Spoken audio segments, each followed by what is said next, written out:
আজকে যদি এই স্টেপটা নিই হয়তো 10টা মানুষের উপকার হবে।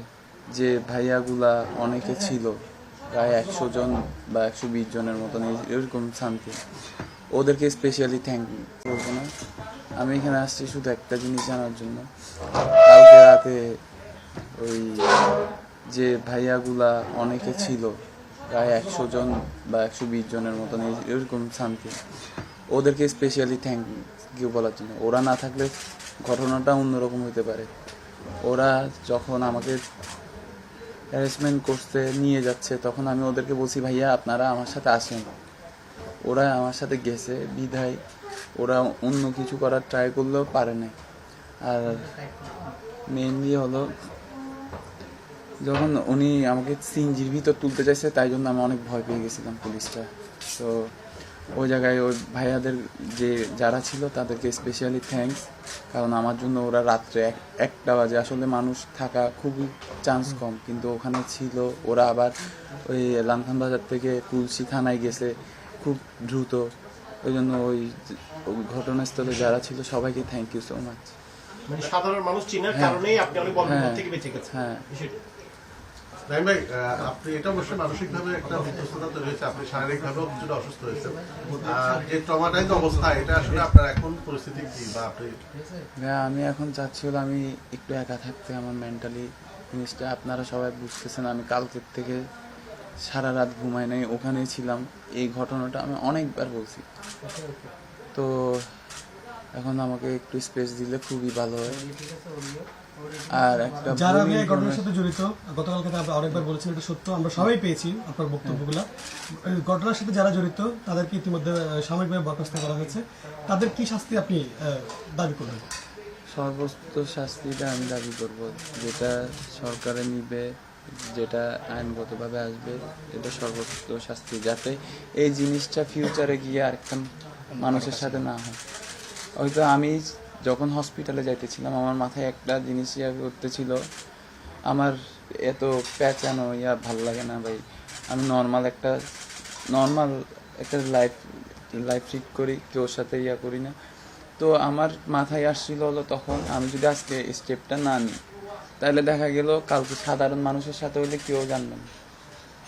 আজকে যদি এই স্টেপটা নিই হয়তো 10টা মানুষের উপকার হবে, আমাদের দেশের জন্য ভালো হবে। তাই জন্য আমি নিছি, না আমি এই যাইতাম না।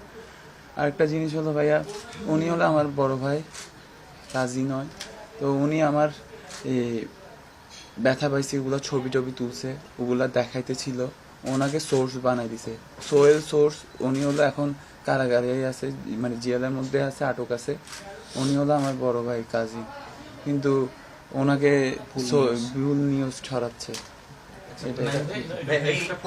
এসআই তো আমরা জানছি, কিন্তু ওসিও কি আপনার সাথে খারাপ ব্যবহার করেছিল কিনা? ওসি বা অন্যরা যারা ছিল, ওসিও ধমকে আছে শুনছিলাম। একটু একটা কোশ্চেন ছিল এর মধ্যে যদি বলি, এই যে ডিসি থেকে আপনারা কিরকম সহযোগিতা পেয়েছিলেন? একসময় আমরা ভিডিওতে দেখলাম যে উঠে চলে যাচ্ছিল উনি, এবং পাশাপাশি বিভিন্ন গণমাধ্যমে খবরটা এসেছে এরকম যে আপনাকে ভুল তথ্যের ভিত্তিতে আসলে ধরা হয়েছিল, চোরাচালানের একটা ইনফরমেশন তাদের কাছে ছিল। এবং আমরা যতটুকু জানতে পেরেছি আপনার সাথে যে ব্যাগেজ গুলো ছিল, এই ব্যাগেজ গুলো আজকে সকালে আপনি ফেরত পেয়েছেন থানা থেকে, গতকাল রাতেই পেয়েছেন। সেক্ষেত্রে সবকিছু ঠিকঠাক আমি আপনাকে এই প্রশ্নটা আমি ক্লিয়ার করি। আপনার নিউজ আসতে পারে, আপনি কি করবেন? একটা তো রাইট ওয়ে আছে। যখন আপনার ধরেন একটা নিউজ আসছে এরকম এরকম আসতেছে, তো আপনি ধরে কি করবেন? দাঁড়া করাবেন, জিজ্ঞেস করবেন আমাদের একটা নিউজ আছে, আপনার ব্যাক চেক করব। অবশ্যই চেক করার রাইট আছে 100%। উনি তো আমার সাথে তো জিনিসটা এমন হয়েছে কিনা যখন বিষয়টি জানা তখন জিনিসটা তো একটা ওয়ে আছে। উনি যদি আমাকে বলতো আমি চেক করতে দিতাম, উনি চেক করে নাই। ওখানে উনি আমাকে সিএনজি থেকে, আমি নামছিলাম, পরে আমাকে বলছে সিএনজিতে উঠো, আমি হচ্ছে চলে যাওয়ার জন্য উঠতে বলছে। আমি উঠার সাথে সাথে ঢুকে আমাকে গলা চিপে ধরবে, ওটা আমি জানতাম না। তখন আমি খুব ভয় পেয়ে গেছি। ওরা আমার ওখানে ব্যাগও চেক করে নাই, কিছু চেক করে নাই, ব্যাগগুলো নিয়ে আসছে থানায়। তখন ওসি আমাকে বলতেছিল, আমি ওনাকে পরিচয় দিছি, পরিচয় দেওয়ার পর উনি আমাকে বলতেছে চোখ নিচে নামাই কথা বল। এটা বলছে, সাথে সাথে ওনার মোবাইলে একটা কল আসছে। কল আসার পরে যখন কথা হয়েছে, এরপর বলতেছে ভাই আপনি বসেন। তখন ওনার সুর চেঞ্জ, ফার্স্টে কিন্তু অন্যরকম ছিল। আরেকটা জিনিস হলো ব্যাগ চেকটা, ওরা ব্যাগ চেক করতে বলে নাই, ব্যাগগুলো ওখানে ছিল সারা রাত, আমিও ওখানে ছিলাম। আমি আসার আগে প্রত্যেকটা জিনিস, আমার গ্লাভস, ব্যাট, হেলমেট, সব জিনিস, কাপড় চোপড় একটা একটা করে, একটা পিন থাকলে ব্যাগে সবগুলো বের করে ওদের সামনে দেখাইছি। তারপর আমি ব্যাগটা নিয়ে বাসায় আসছি, যাতে বলতে না পারে যে আমার ব্যাগটা চেক করা হয়নি।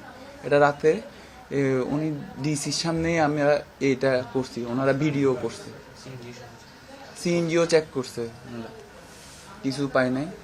তো উনি তো আমাকে যদি ওখানে জিনিসটা এত বড় হতো না, উনি যদি আমাকে খারাপ উদ্দেশ্য যদি না থাকতো, উনি আমাকে বললে তো আমি ব্যাগ চেক করতে দিচ্ছি। ভাই এখন তো দেশে অনেক হচ্ছে, চেকিং করে না, তো আমরা অনেকবার ধরছে, সবাইকে ধরে। তো আপনার একটা নিয়ম আছে তো ভাই, আপনাকে তল্লাশি নিব, নেন, শেষ।